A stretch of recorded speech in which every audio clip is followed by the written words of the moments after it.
let's talk too about safety in the home, especially when you have someone with moderate to advanced dementia. There are important safety aspects. Yes, So, Helen, absolutely.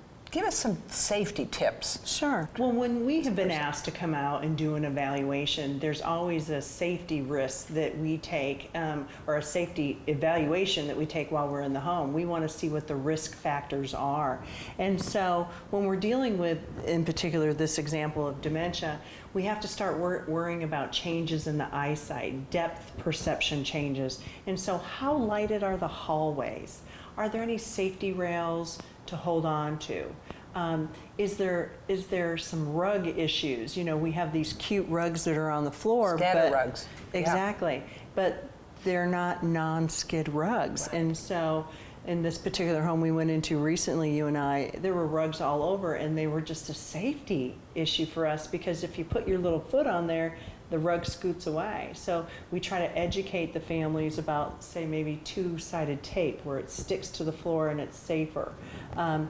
In this home that we went into earlier today, there was a dog bed right in the opening of the home. So, you know, we watch for clutter that could be a walking path area and a safety concern. But, you know, even if your home was built in 1855, well, that's not a great example, but how about in the early 1950s? The toilets are not as high as maybe they are today, and so you have to make sure that, you know, can your loved one get up and down safely, right, and not use the towel rack that often breaks away. You need to have some safety rails installed in there. Right. We also look at pets. You know, the same couple that I've been referring to, we went and did an evaluation, and they had this beautiful, beautiful golden poodle that's called a German poodle, and this dog was protecting its owner as we're walking in and nudging her back. And so I'm thinking to myself, oh my gosh, that's a safety hazard. He could push her down. Not on purpose, of course. This dog was being very lovingly, but certainly could topple her. Or just cats in the home, stepping on the cat and taking a fall. So lighting are issues, you know, adapting the environment to a safer place. But even on the case of wandering, you know, there's some programs here in town like the Alzheimer's Association. They have the Medic Alert Safe Return program. And it's a registry for people who may wander. And as I was mentioning before, we just don't know what 60% of people will eventually wander. So they could wear a bracelet or a necklace or have something in their wallet. If they should wander away, then a good Samaritan could flip over that medic, you know, remember the medic bracelets that we did in the 1970s for heart-related issues? Well, the Alzheimer's Association teamed up with them to do their safe return program and get that person back home safely. But even turning on water, if you're taking a shower, you want to make sure that you know, they're not putting too much hot water on. Right. And is it safe to get in and out of the tub if they're using a tub shower scenario? Is there a bathroom bench for us to be able to utilize? Is the shower head a detachable shower wand to make it safer for them to bathe and be independent? Yeah.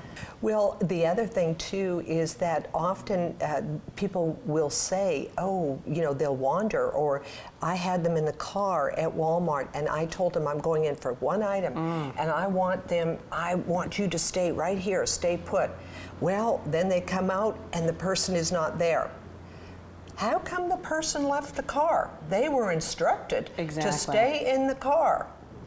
What does the family member not understand about this disease, dementia, that person didn't register that instruction? Well, it's easier for families to stay in denial. They don't want to accept that there is changes in their loved one's brain. And so in an example like that, they're not thinking straight. They're looking for convenience. I want to get in and get out. Well, then why did you bring this person with you in the car if you know that they could potentially open up the door and go? And depending on the make and model of the car, do they have the safety child locks on there? Well, here we are in 103-degree weather in the state of Texas, and is that really smart? And should you really leave the keys on in the car for the air conditioning when you're dealing with someone that are having cognitive changes? And so they should have thought ahead. Either that person goes in with them and do the shopping, or not bring them at all. Right. And this is where caregiver services could come into play, Right. because sometimes our caregivers just want to get away. I want to go get my hair colored, Yeah. I want to get my nails painted, go get a shave, whatever. And this is where having support in the home, knowing that you can go away without any concerns because you've got support in the home. Right, yeah. And sometimes even in the home, when the person has more advanced dementia, they will also just unlock the door. If it's a, Sure. from the doorknob, they can just unlock the door. So what suggestions do you have for people? How do they prevent the person from unlocking the door and walking out of the house? Say the husband or the spouse who doesn't have dementia is sleeping. Sure. What prevents Well, there's them some from great walking tips out? for that. Yeah. So one of the things that I often tell families is make the door not look like an exit or entrance area. So maybe you could hang curtains over the doorway, which you can pull aside when you're using it as its functional use.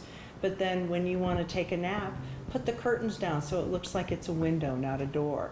Also, there's a great thing, I don't know if you've seen these, Helen, it's a stop sign. And as our brain changes, one command words tend to stay longer in the brain because, it's a simplified response, stop. So if you put a red stop sign on the door, it might trigger them to say, oh, I'm supposed to stop here. Right. Now, of course, we know as the brain changes with the disease of dementia, reading abilities change, but it's the red octagon that may stay in their brain. Also, you could put a lock at the top of the door where they may not be able to reach. You could get, we have these ring apparatuses these days that, when the door opens, you hear a ding. Right.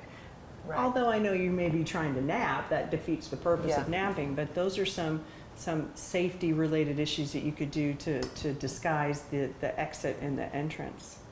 I cringe when people will lock our seniors in the home. Yeah.